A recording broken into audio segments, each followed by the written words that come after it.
Hi, and for today's video, paano mag-unread ng message dito sa loob ng inyong messenger account.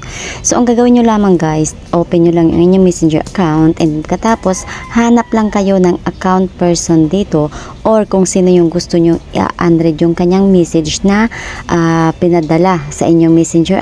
So, once na nakapick na tayo ng tao, long press the message and then pag nag-appear na sa inyo itong page na to, dito sa may bandang baba guys, makikita nyo yung mark as unread po. So, tap mo lang yung mark as unread, ibig sabihin, ayan, kahit babasahin natin yung kanyang message, mag-show up yan doon sa may account sa taong nag-message sa inyo na hindi po natin nababasa yung kanyang message. Ayan, so, nakatulong ba sa yung tutorial na to? Of course, kung oo, please don't forget to hit like, subscribe, and share na rin sa ating video. Bye!